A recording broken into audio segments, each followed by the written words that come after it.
നമസ്കാരം. പ്രധാന വാർത്തകൾ.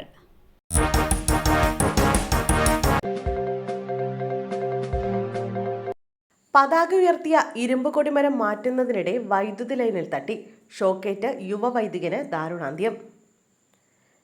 ദേശീയ പതാക ഉയർത്തിയ ഇരുമ്പിന്റെ കൊടിമരം ഊരിയെടുക്കുന്നതിനിടെ യുവ വൈദികൻ ഷോക്കേറ്റ് മരിച്ചു. മുള്ളേരിയ ഇൻഫന്റ് ജീസസ് ചർച്ചിലെ വികാരി ഫാദർ മാത്യു കുടിലിനാണ് മരിച്ചത്. 30 വയസ്സായിരുന്നു. ഇന്ന് വൈകിട്ട് 6 മണിയോടെയാണ് അപകടം.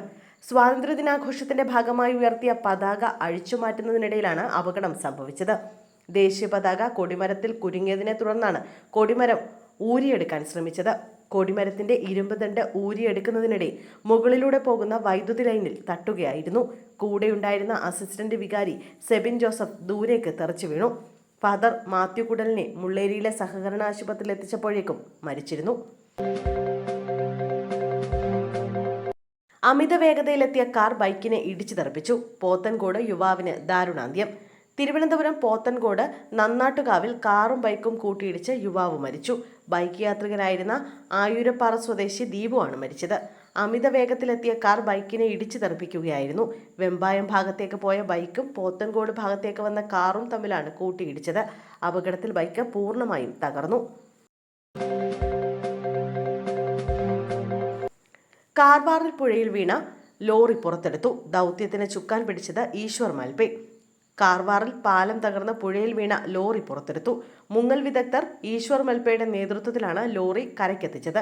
കരയിൽ നിന്ന് ഏതാനും മീറ്ററുകൾ ദൂരെയായിരുന്ന ലോറി 4 ക്രെയിനുകൾ ഉപയോഗിച്ചാണ് കരയ്ക്കെത്തിച്ചത്. രാവിലെ 9 മണിയോടെയാണ് ലോറി പുറത്തെടുക്കാനുള്ള ദൗത്യം ആരംഭിച്ചത്. മണിക്കൂറുകൾ നീണ്ട പരിശ്രമത്തിനൊടുവിലാണ് ലോറി പുറത്തെടുത്തത്. ഓഗസ്റ്റ് 7-നാണ് കാളി നദിക്ക് കുറുകെ ഗോവയെയും കർണാടകയെയും ബന്ധിപ്പിച്ചിരുന്ന പാലം തകർന്നു വീണത്. നദിയിൽ വീണ ലോറിയിൽ നിന്ന് ഡ്രൈവർ ബാലമുരുകനെ നാട്ടുകാർ രക്ഷപ്പെടുത്തിയിരുന്നു. ലേഡീസ് ഷോപ്പ് മാനേജർ സ്ഥാപനത്തിനുള്ളിൽ ജീവനൊടുക്കിയ നിലയിൽ. കൊച്ചി പെരുമ്പാവൂരിലെ വ്യാപാര സ്ഥാപനത്തിൽ മാനേജർ തൂങ്ങി മരിച്ച നിലയിൽ. ആലുവ മൂന്നാർ റോഡിൽ പ്രവർത്തിക്കുന്ന പെറ്റൽസ് ലേഡീസ് ഷോപ്പിലെ മാനേജർ മലപ്പുറം ചേലമ്പ്ര സ്വദേശി സജിത് കുമാറാണ് മരിച്ചത്. 41 വയസ്സായിരുന്നു. സ്ഥാപനത്തിന്റെ മുകൾ നിലയിലാണ് സജിത് കുമാറിനെ മരിച്ച നിലയിൽ കണ്ടെത്തിയത്. സ്ഥലത്തു നിന്നും ആത്മഹത്യാക്കുറിപ്പും കണ്ടെടുത്തു. സാമ്പത്തിക ബുദ്ധിമുട്ടും മാനസിക ബുദ്ധിമുട്ടും കാരണം ജീവനൊടുക്കുന്നുവെന്നാണ് കുറിപ്പിൽ പറയുന്നത്.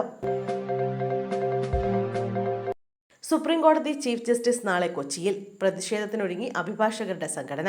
സുപ്രീം കോടതി ചീഫ് ജസ്റ്റിസ് നാളെ കൊച്ചിയിൽ എത്താനിരിക്കെ പ്രതിഷേധവുമായി ഹൈക്കോടതിയിലെ അഭിഭാഷകരുടെ സംഘടന രംഗത്ത്. ചീഫ് ജസ്റ്റിസും മുഖ്യമന്ത്രിയും പങ്കെടുക്കുന്ന പരിപാടിയിൽ വേദി പങ്കിടില്ലെന്ന് ഹൈക്കോടതി advocates association president Yashwant Shenoy അറിയിച്ചു. കോടതിയിൽ ഫയലിംഗും ഡിജിറ്റലൈസേഷൻ പ്രക്രിയയും തുടങ്ങിയത് അസോസിയേഷനുമായി കൂടിയാലോചനയില്ലാതെയാണെന്ന് ആരോപിച്ചാണ് പ്രതിഷേധം.